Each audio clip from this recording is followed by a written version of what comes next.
pinakbet. Gawin nyo na. Pinakbet. Adobo. Dinardaraan nga papaya. Kamatis.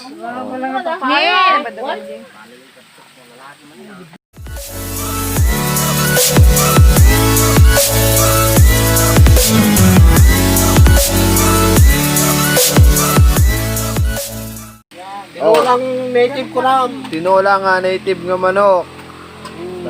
Dapariana.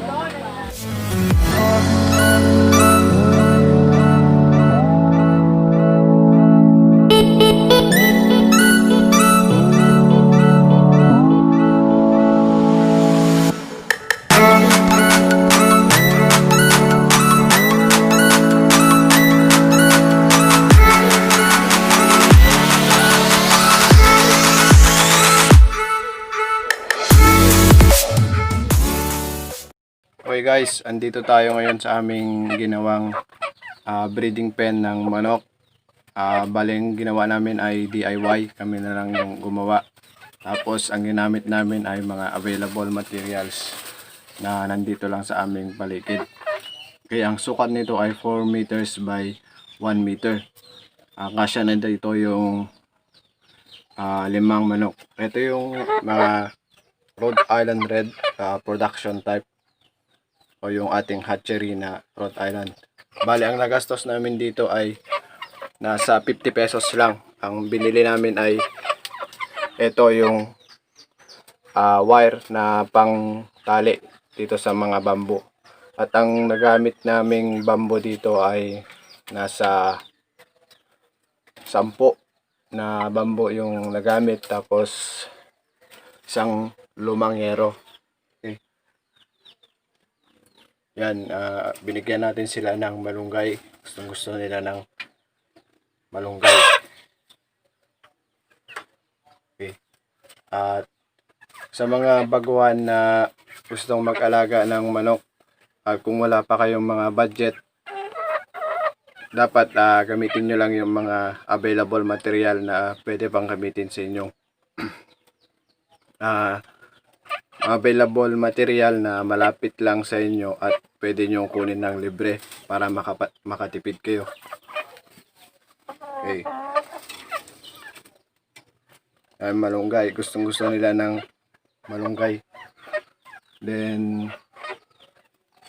ito yung ginawa namin dati, daanan ng tubig. Kaya, kinumbert muna namin sa kulungan ng manok. Hinukay lang ng konti, then pinalawak ng konti. Okay, tapos yung ginawa nating kainan nila ay bamboo din yung ginawa nating kainan para makatipid tayo sa kanilang kainan. Okay. Yan. Ginawa lang namin to ng half day lang. Mabilis lang naman kasi maliit lang. Ang mahirap lang yung pagkuha ng bamboo. Sa bundok pa kami kumuha. Yan.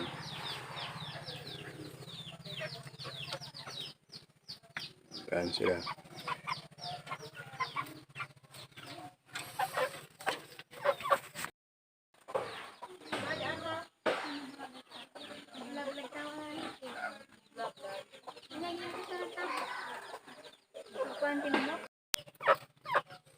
Okay, magbibigay ako ng tips sa mga baguhan kung paano kayo makakapag-umpisa ng manukan na konti lang yung inyong budget. Okay, ito yung una nyong tandaan. Number 1, yung inyong location, kung saan nyo ilalagay yung inyong mga manok. Okay, tapos yung pangalawa, yung available na materials na pwede nyong gamitin at kung saan kayo makakamura. Then, pangatlo, yung ating mga feeding materials tulad ng kainan nila, then yung painuman. Yan. At ang pang-apat, yung identify kung ano yung inyong breed na gustong kunin para sa inyo. Mas maganda mag-start muna sa maliit bago bago kayo magpaunti-unti, and then dadami din naman yung inyong mga manok. Tulad nito, start sila ng 5 heads na Rhode Island Red production type. Ito yung mga 3 to 4 months old na production type natin. Okay. Ang kagandahan sa ganitong breed ng manok ay hindi sila mapili sa pagkain. Okay. Pwede nyo silang i-feed ng full free. Hindi kaya hindi sila kumakain ng commercial feeds. Pwede yung ating malunggay. Yan. Kung gusto nila lang malunggay, madre de agua, tsaka yung ating azola. Okay, ito yung ating mga native chicken. Yan. Native chicken. Free yung pagkain. Yan. Zero commercial feeds. Okay. Ito yung papisa nilang silky. Yan. Ang parents nito ay silky yung hen, tapos yung rooster ay cochin.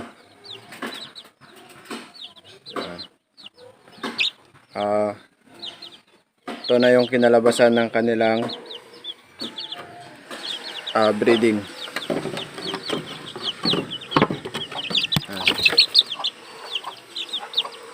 Process ng silky tsaka yung cochin.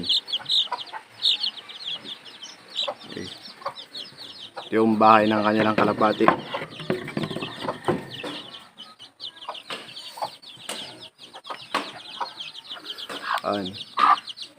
Native chicken,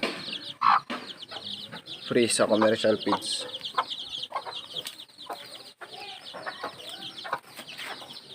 Okay.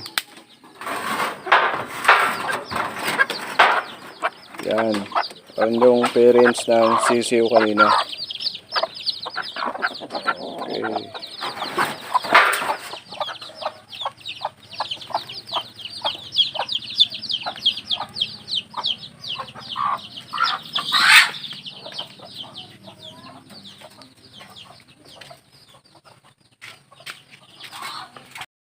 Okay. Kukuha tayo ng oregano para bukas pakain natin sa mga manok.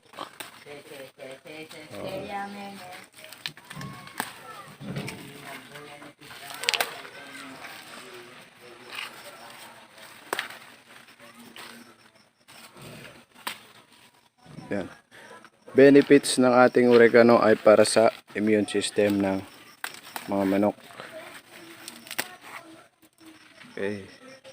Oregano. Free. Yan.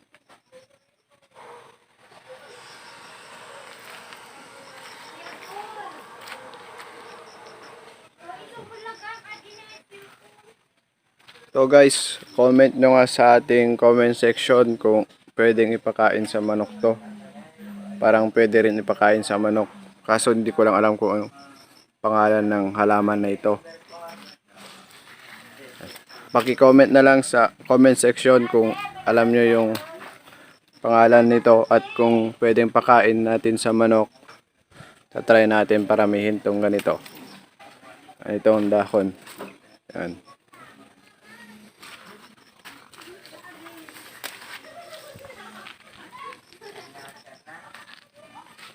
Okay, yung ating